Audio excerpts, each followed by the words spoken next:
Hello friends, welcome to my channel The Easy Gate. I am Rahul Gupta. If you are new to my channel, please subscribe, share and like video. Don't forget to press the bell icon to get the latest update and provide your valuable comments. Hello everyone, welcome to the easy gate. तो हम network की series start कर चुके थे और network की series में हमने दो मेजर पोर्शन कंप्लीट कर लिए हैं, वो है एसी और डीसी, वो भी स्टेडी स्टेट। अब हमने एसी और डीसी में हमने मैश एनालिसिस पढ़ा है, नोडल एनालिसिस पढ़ा है। तो आपके जो मैक्सिमम क्वेश्चन होंगे, और स्पेशली मैं अगर एसएससी जी और आईईएस के छोटे क्वेश्चन की बात करूं तो मोस्टली क्वेश्चन आपके नोडल एनालिसिस और मैश एनालिसिस से सॉल्व हो जाएंगे। बट इन दोनों एनालिसिस में प्रॉब्लम क्या है कि अगर नंबर ऑफ नोड बहुत ज्यादा हो, नंबर ऑफ मैश बहुत ज्यादा हो, नंबर ऑफ एक्टिव सोर्स आपके बहुत ज्यादा हो, तो वहां पे नंबर ऑफ इक्वेशन क्या हो जाएंगी, बहुत ज्यादा बढ़ जाएंगी और सॉल्यूशन बहुत ज्यादा कॉम्प्लेक्स हो जाएगा। तो इसका सॉल्यूशन क्या है? इसका सॉल्यूशन है कि फिर हमने क्या किया, हम थ्योरम की तरफ गए कि थ्योरम कहाँ पे यूज होती है, जहां पे आपकी नंबर ऑफ इक्वेशन बहुत ज्यादा बन रही हो, यहाँ पे आपके नंबर ऑफ एक्टिव सोर्स बहुत ज्यादा लगे हों, कॉम्प्लेक्स सर्किट हो। कॉम्प्लेक्स सर्किट को इजी करने के लिए हमने किसका यूज किया? थ्योरम्स का यूज किया।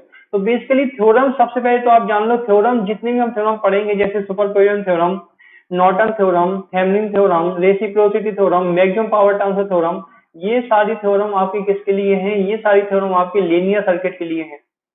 और लीनियर सर्किट में आप जान लो, ये क्वेश्चन भी पूछे गए हैं कई बार कि अगर मैं एक लीनियर नेटवर्क की बात करूं तो लीनियर नेटवर्क में आपके क्या क्या होंगे, लीनियर सर्किट में आपके क्या क्या होंगे। नेटवर्क और सर्किट में यही डिफरेंस है बेसिकली कि नेटवर्क में सोर्स हो नहीं हो कोई अंतर नहीं पड़ता, बट सर्किट में आपका एक क्लोज पाथ होना जरूरी है, सर्किट में करंट फ्लो होना जरूरी है।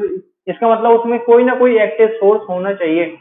तो अगर मैं बात करूं एक लीनियर सर्किट की या फिर लीनियर नेटवर्क की बात करूं तो उसमें क्या क्या होना चाहिए? लीनियर एलिमेंट होने चाहिए और लीनियर आपके इंडिपेंडेंट और डिपेंडेंट सोर्स होनी चाहिए। इसके अलावा आपके पास आपके उस सर्किट में कोई भी नॉन लीनियर डिवाइस नहीं होनी चाहिए। वो क्या कहलाएगी? वो कहलाएंगे आपकी लीनियर सर्किट। तो जो भी आपकी थ्योरम एप्लीकेबल होगी वो आपकी कहाँ पे एप्लीकेबल होगी? वो आपकी एप्लीकेबल होगी सिर्फ और सिर्फ लीनियर सर्किट में। तो सबसे पहली थ्योरम है आपकी सुपरपोजिशन थ्योरम। तो सुपरपोजिशन थ्योरम को यूज करने से पहले, पढ़ने से पहले हमें दो चीजें जाननी है कि लीनियरिटी क्या होती है और होमोजेनिटी क्या होती है। ये चीजें आपको जानना बहुत जरूरी है, क्योंकि सुपरपोजिशन थ्योरम अगर आप पढ़ोगे तो क्या है, the superposition principle state that the voltage across और current through an element in a linear circuit is the algebraic sum of the voltage across or current through that element due to each independent source acting alone। तो basically ये जो superposition theorem है ये आपकी कहाँ पे applicable होती है कि जहां आपकी लीनियरिटी और होमोजेनिटी दोनों सेटिस्फाई हो, तभी हम बोलेंगे कि सुपरपोजिशन थ्योरम वहां पे सेटिस्फाई हो रही है। तो कभी भी क्वेश्चन आपसे ऐसा नहीं पूछेगा कि आप कोई भी वोल्टेज निकालो या फिर कोई भी करंट निकालो, कोई भी रिस्पॉन्स निकालो बाय यूजिंग सुपरपोजिशन थ्योरम, ऐसा कुछ नहीं बोलेगा वो तो सिंपल क्या बोल देगा, find the voltage across this branch और find the current through this branch, और पावर भी बोल सकता है। तो पावर में तो आपकी सुपरपोजिशन थ्योरम नहीं लगेगी, क्योंकि पावर को अगर आप देखो पी इक्वल टू क्या होता है, अभी मैं इसका क्वेश्चन भी कराऊंगा। तो पी इक्वल टू होता है आई स्क्वायर इंटू आर। तो या फिर लिखेंगे अपन B square upon R, resistance के लिए यही होता है। तो जो पावर होती है, पावर करंट और पावर वोल्टेज का जो रिलेशन होता है वो एक क्वाड्रेटिक, ये आपकी क्वाड्रेटिक इक्वेशन है, क्वाड्रेटिक इक्वेशन है। ये आपकी कोई लीनियर इक्वेशन नहीं है, ये तो आपकी नॉन लीनियर इक्वेशन है। तो पावर में आपकी सुपरपोजिशन थ्योरम अप्लाई नहीं होती है, वहां पे कौन सा फॉर्मूला लगता है वो अभी मैं ड्राइव करूंगा। तो आपको सिंपल ध्यान रखना है कि सुपरपोजिशन थ्योरम में लीनियरिटी क्या है और आपकी सुपरपोजिशन होमोजेनिटी क्या है। तो अगर मैं बात करूं एक इक्वेशन की, सिंपल इक्वेशन की, वोल्टेज की V equal to I R, V equal to I R, ये आपकी इक्वेशन होती है। तो अगर मैं बात करूं कि जब मैंने V1 अप्लाई किया, तो उस समय करंट कितनी है मान लेते हैं I1 है, रेजिस्टेंस सेम है R, तो मैं क्या लिखूंगा V1 equal to I1 into are. जब मैंने V2 अप्लाई किया तो करंट कितनी होगी I2, तो कितनी हो जाएगी करंट I2 इंटू आर। जब मैं V1 प्लस V2 अप्लाई करूंगा तो करंट कितनी होनी चाहिए? करंट होनी चाहिए I1 प्लस I2 होनी चाहिए, तभी आपका क्या हो जाएगा, वो नेटवर्क कैसा हो जाएगा? लीनियर हो जाएगा। इसका मतलब कि जब मैं V1 प्लस V2 अप्लाई करूंगा तो आपका आंसर क्या आना चाहिए? I1 plus I2 into are, ये आना चाहिए। ये कहलाता है आपका ये कहलाती है आपकी सुपरपोजिशन प्रिंसिपल या फिर लीनियरिटी प्रिंसिपल। लीनियरिटी में बेसिकली दो चीजें आती हैं, एक तो आती है आपकी सुपरपोजिशन, ये कहलाती है आपकी superposition principle, this is called superposition principle. और अगर मैं बात करूं मुझे K इंटू बी अप्लाई करूंगा तो करंट भी कितनी होनी चाहिए, K इंटू आई अप्लाई।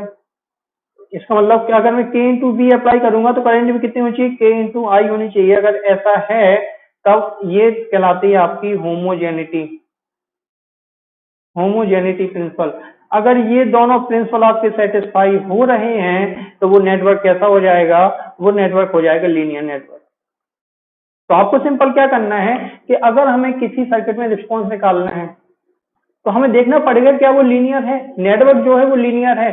तो आपको बार बार नहीं निकालना है, आपको सर्किट देखकर ही पहचान लेना है कि अगर उसमें सिर्फ और सिर्फ लीनियर एलिमेंट है। लीनियर एलिमेंट मैंने आपको बताया है अपने नेटवर्क में सिर्फ 3 है।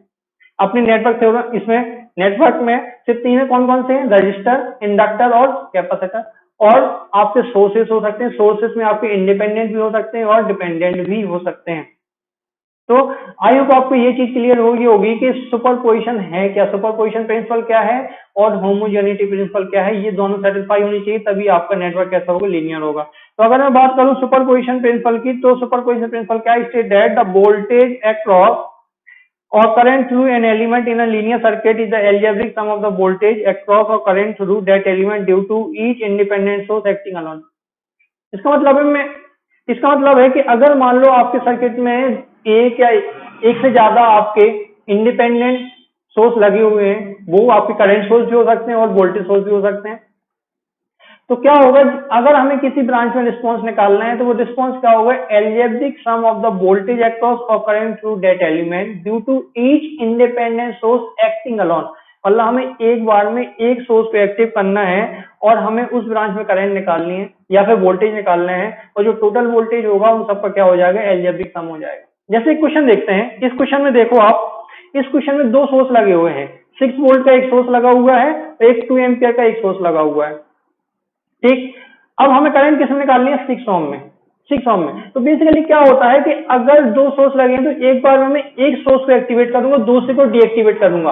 अब डीएक्टिवेट का मतलब समझ लो, डीएक्टिवेट का मतलब होता है कि उस सोर्स को उसके इंटरनल रेजिस्टेंस से रिप्लेस कर देना। और ये चीज मैं आपको बता चुका हूं कि अगर वोल्टेज सोर्स है तो उसका इंटरनल रेजिस्टेंस कितना होता है, 0 होता है, और अगर करंट सोर्स है तो उसका इंटरनल रेजिस्टेंस कितना होता है, इनफिनाइट होता है। इसका मतलब 0 रेजिस्टेंस का मतलब हो जाएगा शॉर्ट सर्किट। इसका मतलब जब भी वोल्टेज सोर्स को मैं डीएक्टिवेट करूंगा तो उसको मुझे शॉर्ट करना पड़ेगा, और जब भी मैं करंट सोर्स को डीएक्टिवेट करूंगा तो उसको मुझे ओपन करना पड़ेगा। ये तो बात होगी आपकी, ये बात होगी आपकी इंडिपेंडेंट सोर्स की। बट अगर मैं बात करूं डिपेंडेंट सोर्स की, आपके सर्किट में डिपेंडेंट सोर्स भी हो सकते हैं। तो डिपेंडेंट सोर्स को ना तो आप ओपन कर सकते हो और ना ही आप शॉर्ट कर सकते हो, उनको आप जैसे हैं वैसे ही रहेंगे, उन पे आपका कोई भी अंतर नहीं आएगा। ये चीज आपको सुपरपोजिशन थ्योरम में बहुत ज्यादा इंपॉर्टेंट हो जाती है, क्योंकि आपके इस सर्किट में देखो आपके सिर्फ और सिर्फ इंडिपेंडेंट सोर्स है। अगर डिपेंडेंट सोर्स होते तो ना तो आप उनको ओपन करोगे ना ही आप उनको शॉर्ट करोगे, भी सर्किट में एज इट इज ही रहेंगे। तो इस सर्किट को हम सॉल्व करते हैं, इस क्वेश्चन को सॉल्व करते हैं। इसमें निकालनी हमें करंट आई, तो कुछ करंट होगी किसकी वजह से, इस 6 वोल्ट की वजह से, और कुछ करंट होगी इस 2 एम्पियर की वजह से। हमें अलग अलग करंट निकालनी है और दोनों को एल्जेब्रिक सम करना है। एल्जेब्रिक सम का मतलब होता है कि साइन के साथ एडिशन करना है उसका। अगर प्लस है तो प्लस रखो, माइनस है तो माइनस रखो। अगर आपकी -2 एम्पियर आ रही है तो एडिशन में -2 ही रखो। ठीक है, ठीक है। तो अब मैं क्या करूंगा, पहली बार में 6 वोल्ट को एक्टिवेट करता हूं, पहली बार में 6 वोल्ट को कंसीडर करता हूं। 6 volt is considered, 6 volt is considered. तो क्या हो जाएगा, देखो अगर मैं 6 वोल्ट को कंसीडर कर रहा हूं तो ये जो 2 एम्पियर करंट सोर्स है ये तो क्या हो जाएगा, ये करंट सोर्स ओपन हो जाएगा। क्यों, क्योंकि करंट सोर्स को मैं ओपन करता हूं, जब भी मुझे डीएक्टिवेट करना होता है करंट सोर्स को मैं ओपन करूंगा। सर्किट कैसा बनेगा देखेंगे जरा, सर्किट कुछ ऐसा बनेगा। ये तो 6 वोल्ट है, नीचे 6 ओम है, ये 8 ओम है, ये 8 ओम है, ये 6 है, ये 6 ओम है, ये 8 ओम है, ये 8 ओम है। हमें यहाँ पे मान लेते हैं पहली बार में करंट है I1, या फिर आई डैश मान लेते हैं, कुछ भी मान लो। अब थोड़ा सा आप सर्किट को ऑब्जर्व करो, ये जो 8 ओम है और ये वाला 8 ओम है, दोनों सीरीज में है। ये वाला 6 ओम है और ये वाला 6 ओम है, ये दोनों सीरीज में है। सीरीज का मतलब होता है करंट अगर सेम दिख रही है, देखो अगर जो करंट इस 6 ओम में होगी वही करंट तो इस 6 ओम में होगी, और जो करंट इस 8 ओम में होगी यही करंट इस 8 ओम में होगी। इसका मतलब 8 और 8 सीरीज में हो गए, 6 और 6 सीरीज में हो गए, और दोनों कैसे हो जाएंगे पैरेलल में। इसका मतलब सर्किट बनेगा, बेसिकली सर्किट ऐसा दिख रहा होगा आपका। ये 6 वोल्ट हो गया, ये 8 ओम, ये 8 ओम, ये 6 ओम और ये 6 ओम। सर्किट आपका बेसिकली ऐसा हो गया, 6 ओम, ये 6 ओम, ये 8 ओम, ये भी 8 ओम। मुझे यहाँ पे करंट निकालनी है I1। देखो करंट कितनी होगी। अगर मैं I1 की बात करूं तो देखो इस ब्रांच में वोल्टेज कितना होगा। अगर मैं बोलूं इस ब्रांच में वोल्टेज कितना होगा, आई एम सॉरी, अगर मैं बोलूं इस ब्रांच में वोल्टेज कितना होगा, तो इस ब्रांच का वोल्टेज होगा टोटल 6 वोल्ट, क्योंकि ये पूरी की पूरी ब्रांच जो आपको 12 ओम है, 6 + 6 12 ओम है, ये 6 वोल्ट के पैरेलल में लगा है, मतलब टोटल ब्रांच का वोल्टेज हो जाएगा 6 ओम। तो I1 कितनी हो जाएगी, I1 हो जाएगी V/R, मतलब V की वैल्यू है 6 वोल्ट, और R की वैल्यू कितनी हो जाएगी 12, इसका मतलब 0.5 एम्पियर। तो जो I1 की वैल्यू आई वो कितनी है 0.5 एम्पियर।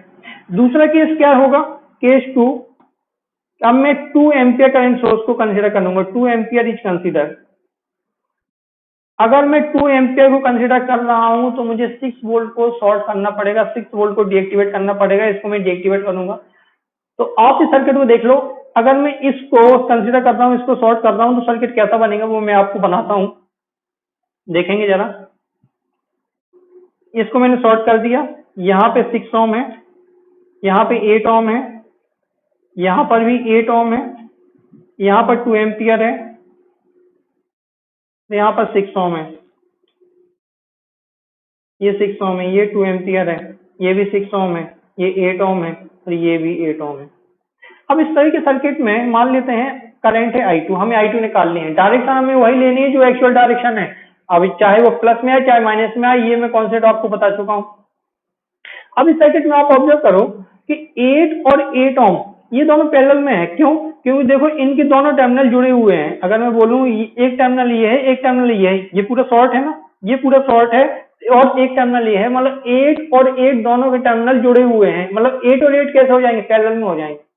बट पैरेलल में तो हो जाएंगे, बट गलती कहाँ पे होती है, जो मैंने ऑब्जर्व की है स्टूडेंट की गलती यहाँ पे होती है कि जो 4 ओम आएगा, 8 और 8 का 4 ओम आएगा, वो 2 एम्पियर की सीरीज में लगेगा या फिर 6 ओम की सीरीज में लगेगा। यहाँ पे गलती हो जाती है, जो मैंने ऑब्जर्व की है वो गलती हो जाती है। तो आपको करना क्या है, सिंपल मेथड जो मैंने आपको बताई थी, आप पॉइंट देना स्टार्ट कर दो। अगर मैं पॉइंट दूंगा, ए पॉइंट यहाँ है, मान लेते बी पॉइंट यहाँ है, और ये मान लेते हैं सी पॉइंट है, सी पॉइंट है, तो ये भी सी पॉइंट हो जाएगा, ठीक है। तो अब देखेंगे जो 8 और 8 ओम है वो ए और सी के बीच में लगा हुआ है, तो मैं देखो ए बी सी 3 पॉइंट दे देता हूं। ये मान लेते हैं सी पॉइंट है, ये मान लेते हैं ए पॉइंट है, और ये मान लेते हैं बी पॉइंट है। तो ए और बी के बीच में देखो 2 एम्पियर करंट सोर्स है, वो मैंने लगा दिया 2 एम्पियर। जो 6 ओम है वो सी और बी के बीच में है, 6 ओम लगा दिया, 6 ओम लगा दिया। ध्यान से देखते जाना। अब देखो जो जो ये वाला 6 ओम है, ये वाला 6 ओम है, ये भी तो बी और सी के बीच में है, ये भी तो बी और सी के बीच में है, ये भी बी और सी के बीच में हो गया, ये भी 6 ओम हो गया। जो 4 ओम आएगा वो सी और ए के बीच में लगेगा, मतलब यहाँ पे आएगा 4 ओम, नॉट एम्पियर, दिस इज 4 ओम। यहाँ पे गलती होने के चांस बढ़े जाते हैं, क्योंकि अगर आपने 4 ओम 6 ओम के पैर सीरीज में लगा दिया तो क्वेश्चन गलत हो जाएगा। तो आपको देखना पड़ेगा, बहुत इंपॉर्टेंट है यहाँ पे। तो ये करंट कितनी है, 2 एम्पियर है। अब आप देखो कि जो बीसी वाली ब्रांच है, बीसी ब्रांच में करंट कितनी होगी, 2 एम्पियर होगी, क्योंकि देखो इस वाली ब्रांच में एक आपका सोर्स लगा हुआ है 2 एम्पियर का। तो जो 6 ओम और 6 ओम है, यहाँ पे बराबर बराबर करंट डिवाइड होगा, क्योंकि बराबर बराबर रेजिस्टेंस है, 6 ओम और 6 ओम बराबर बराबर रेजिस्टेंस है। इसका मतलब यहाँ पर भी 1 एम्पियर जाएगी, ध्यान से देखना, और यहाँ पर भी 1 एम्पियर जाएगी। दोनों ब्रांच में 1 एम्पियर करंट जाएगी। और देखो I2 क्या थी, इस डायरेक्शन में थी। तो अगर आप I2 देखो और 1 एम्पियर की करंट देखो, दोनों की डायरेक्शन अपोजिट है, मतलब I2 की वैल्यू कितनी आ जाएगी, माइनस का 1 एम्पियर आएगी। जो I2 की वैल्यू होगी वो माइनस का 1 एम्पियर होगी। तो I1 आ गई, I2 आ गई, तो सुपरपोजिशन क्या कहता है, by superposition theorem, by superposition theorem जो करंट आई होगी वो एलजेब्रिक सम होगा I1 प्लस I2। I1 की वैल्यू कितनी है जी 0.5 और I2 की वैल्यू है -1, मतलब जो अपना आंसर होगा वो होगा माइनस का 0.5। ये हमने आंसर निकाला बाय यूजिंग सुपरपोजिशन थ्योरम। ऐसा नहीं कि इस क्वेश्चन को सिर्फ हम सुपरपोजिशन से ही सॉल्व कर सकते हैं। अगर आप चाहो तो इस क्वेश्चन को मैं फिर से सर्किट दिखाता हूँ, इस क्वेश्चन को आप मैश एनालिसिस से भी सॉल्व कर सकते थे। इसमें 3 मैश बनती, 1 मैश 2 मैश 3 मैश। देखो मैं बता देता हूँ, 1 मैश 2 मैश, तो यहाँ पे 3 मैश, और इन दोनों मैश के बीच में, इसके और इसके बीच में आपको सुपर मैश का कॉन्सेप्ट लगाना पड़ता। तो नो डाउट कि यहाँ पे मैथ से भी क्वेश्चन सॉल्व हो जाता, और आप घर पे सॉल्व करके देखना मैथ से। मैं ऑलरेडी मैथ पर वीडियो बना चुका हूँ, मैथ की क्लास ले चुका हूँ। तो आप मैथ एनालिसिस सॉल्व करना, आई की वैल्यू निकालना, यही आंसर आएगा माइनस के 0.5 एम्पियर। बट हमने यहाँ पे किससे सॉल्व किया, इसको सुपर पोजिशन से। तो जरूरी नहीं कि आपका सुपर पोजिशन से सॉल्व हो, बट तो क्वेश्चन ये होगा सर सुपरपोजिशन ही कहाँ पे यूज होगी, मतलब कोई ऐसा क्वेश्चन होगा कि जहां पे सिर्फ सुपरपोजिशन यूज होगी। हाँ, अगर आपके सर्किट में एक से ज्यादा फ्रिक्वेंसी के सिग्नल लगे हैं, जैसे मैंने एक एसी में क्वेश्चन कराया था, उसमें आपके 3 सोर्स लगे थे और तीनों सोर्स की फ्रिक्वेंसी अलग अलग थी। अगर आपकी मल्टीपल फ्रिक्वेंसी के सोर्स लगे होंगे तो वहां पे हमें सिर्फ सुपरपोजिशन ही लगाना पड़ेगा, उसके अलावा अपने पास कोई ऑप्शन नहीं होगा। ये क्वेश्चन आ चुका है एसएससी जेई में, कि आप एसएससी जेई और आईएएस में, बेसिकली एसएससी जेई के जो क्वेश्चन होते हैं, जो आईएएस के क्वेश्चन होते हैं वही उठा के दे देते हैं वो एसएससी जेई में कई बार। तो आईएएस में क्वेश्चन आया है, वो आपको उन्होंने आपको सर्किट दिया था और बोला था कि इस क्वेश्चन में जो रिस्पॉन्स निकलेगा कौन से थ्योरम से निकलेगा, तो उसमें ऑप्शन था सुपरपोजिशन थ्योरम। तो अगर मल्टीपल फ्रिक्वेंसी के सिग्नल हैं उसमें, तो सिर्फ आपको सुपरपोजिशन थ्योरम का ही यूज करना पड़ेगा, उसके अलावा कोई ऑप्शन नहीं रहेगा। तो आई होप आपको ये चीज समझ में आई होगी कि सुपरपोजिशन थ्योरम हमें यूज कैसे करना है। अब देखते हैं, वोल्टेज और करंट के लिए तो ठीक है, बट पावर के लिए क्या होगा। मान लेते हैं कि अब मैं एक सर्किट बनाता हूं आपके लिए, जैसे ये सर्किट है, सिंपल मैंने एग्जांपल लिया है। इस सर्किट में मैं क्या बोल रहा हूं कि जब आपका सिर्फ और सिर्फ वोल्टेज सोर्स एक्ट करता है, अकेले से वोल्टेज सोर्स एक्ट करता है, इसका मतलब उस समय जब करंट सोर्स डीएक्टिवेट है, तो मैं बोल देता हूं जब वोल्टेज सोर्स कंसीडर कर रहे हैं तब 1 ओम रेजिस्टेंस में, जो 1 ओम रेजिस्टेंस है ये वाला 1 ओम रेजिस्टेंस है, इसमें पावर है 576 वॉट। हमें नहीं पता V की वैल्यू कितनी है, I की वैल्यू कितनी है, वो आप भूल जाओ। जो मैं बोल रहा हूँ P1 की वैल्यू है उस समय 576 वॉट, किसमें 1 ओम रेजिस्टेंस में। दूसरा केस है कि जब मैं करंट सोर्स को एक्टिवेट करता हूं, इसका मतलब जब मैं सिर्फ और सिर्फ करंट सोर्स को एक्टिवेट करता हूं, वोल्टेज सोर्स डीएक्टिवेट होता है, उस समय 1 ओम में पावर है, मान लेते हैं 1, sorry this is not 1 ohm, this is watt, power है वॉट। तो वो ये बोल रहा है कि 1 ओम में टोटल पावर कितनी होगी। जब दोनों सोर्स आपके काम करेंगे, एक साथ काम करेंगे, तब इसमें पावर कितनी होगी 1 ओम में पावर।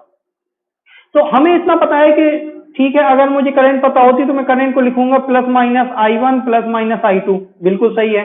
अगर मैं वोल्टेज को लिखूंगा तो plus minus I1 sorry V1 और प्लस माइनस V2, बिल्कुल सही होगा। Plus minus V1 plus minus V2 बिल्कुल सही है। बट अगर मैं लिखूंगा पावर कि plus minus P1 plus minus P2, ये बिल्कुल गलत है, कि क्योंकि पावर एक नॉन लीनियर क्वांटिटी है। क्योंकि पावर अगर आप देखो, रेजिस्टेंस की बात करता हूँ, रेजिस्टेंस में पावर V² R होता है या फिर I² इंटू R होता है। तो जो रेजिस्टेंस की पावर होती है वो आपकी नॉन लीनियर पावर होगी, नॉन लीनियर क्वांटिटी है, और यहाँ पे आपकी सुपरपोजिशन और होमोजेनिटी प्रिंसिपल सेटिस्फाई नहीं होंगे। अगर नहीं होंगे तो यहाँ पर आप सुपरपोजिशन, ये आपका इक्वेशन गलत हो जाएगा। फिर इक्वेशन सही क्या होगा, ध्यान से देखेंगे इक्वेशन सही क्या होगा। हमें इतना पता है कि P इक्वल टू क्या होता है, V² या फिर I² इंटू R। तो मुझे ये बताओ कि I की वैल्यू कितनी निकल के आएगी। अगर मैं निकालू यहाँ से I की वैल्यू, तो I की वैल्यू होगी P/R इसका रूट। तो अगर मैं बोलूं कि सिर्फ वोल्टेज सोर्स एक्टिवेट कर रहा हूं, उस समय करंट कितने होगी, अंडर रूट P1/R। अगर करंट सोर्स एक्टिवेट है तब पावर कितनी है, P2/R। बट आप इतना तो लिख सकते हो I equal two plus minus I1 और प्लस माइनस I2। इसका मतलब I1 की वैल्यू कितनी है, plus minus under root P1/R और plus minus under root P2/R, और I को आप लिख सकते हो under root total power upon resistance. तो यहाँ से अगर आप P की वैल्यू निकालोगे तो कितना आएगा, plus minus under root P1 और plus minus under root P2, इसका होल स्क्वायर। अब क्वेश्चन ये उठता है कि सर प्लस कब आएगा और माइनस कब आएगा, क्योंकि अगर आप देखो इसमें P1 P2 की वैल्यू दे दी है उसने, सिर्फ P1 की वैल्यू है 576 वॉट और P2 की वैल्यू है 1 वॉट, हमें पावर निकालनी है, तो वो माइनस कब आएगा और प्लस कब आएगा, आपको ऑब्जर्वेशन यही करना है। तो आप जरा ध्यान दो यहाँ पे कि जब वोल्टेज सोर्स अकेले एक्टिवेट होगा तब 1 ओम में करंट किस डायरेक्शन में होगी, 1 ओम में करंट इस डायरेक्शन में होगी, I1 आपको साफ साफ दिख रहा है। और जब IS मतलब करंट सोर्स एक्टिवेट होगा, यहाँ पे IS लिख देता हूं मैं, जब करंट सोर्स एक्टिवेट होगा तब करंट किस डायरेक्शन में होगी, ऊपर की तरफ होगी, I2। आप साफ साफ देख सकते हो कि जब B आपका एक्टिवेट होगा तो करंट आपकी इस डायरेक्शन में फ्लो होगी, और जब IS आपका एक्टिवेट होगा तो करंट इस डायरेक्शन में फ्लो होगी। मतलब I1 और I2 की डायरेक्शन अपोजिट है। अगर I1 और I2 की डायरेक्शन अपोजिट है तो बीच में हमेशा क्या आएगा, माइनस आएगा। वो डिपेंड करेगा कि आपकी करंट की डायरेक्शन कैसी है। तो यहाँ पे बहुत सारे वेरिएशन हो सकते हैं कि अगर आपको सर्किट दिया जाता है तब तो आपको ऑब्जर्व करना ही पड़ेगा कि दोनों की वजह से करंट आपकी किस डायरेक्शन में है, क्या करंट सेम डायरेक्शन में है या फिर करंट अपोजिट डायरेक्शन में है। अगर करंट सेम डायरेक्शन में है तब तो वो एडिशन हो जाएगा, और अगर करंट अपोजिट डायरेक्शन में है तब उनका सब्ट्रैक्शन होगा। बट अगर आपको ये सर्किट नहीं देता, अगर मान लो वो ये सर्किट देता ही नहीं, सिर्फ क्वेश्चन दे देता कि एक कोई सर्किट है जिसमें वोल्टेज सोर्स और करंट सोर्स है और पावर इतनी इतनी है, वो सर्किट नहीं देता, तब बाय डिफॉल्ट आप किसका यूज करोगे, प्लस साइन का यूज करोगे। वहां पे आप मैक्सिमम पावर की बात करोगे और आप मान के चलोगे कि उसमें करंट क्या है, सेम डायरेक्शन में। तो ये डिपेंड करेगा क्वेश्चन बाय क्वेश्चन कि आपको क्वेश्चन कैसा दिया गया है। बट इस क्वेश्चन में जो है उसमें करंट आपके अपोजिट डायरेक्शन में, इसलिए बीच में क्या आएगा, माइनस आएगा।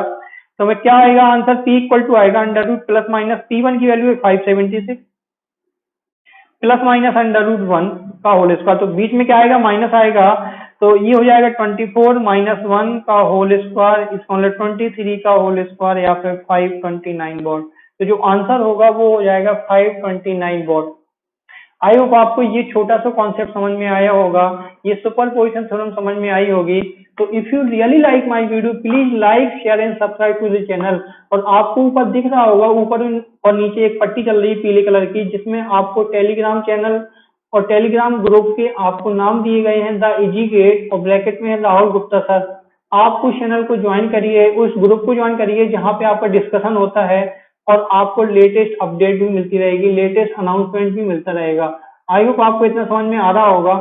तो if you really like my video please like share and subscribe to the channel. Thank you.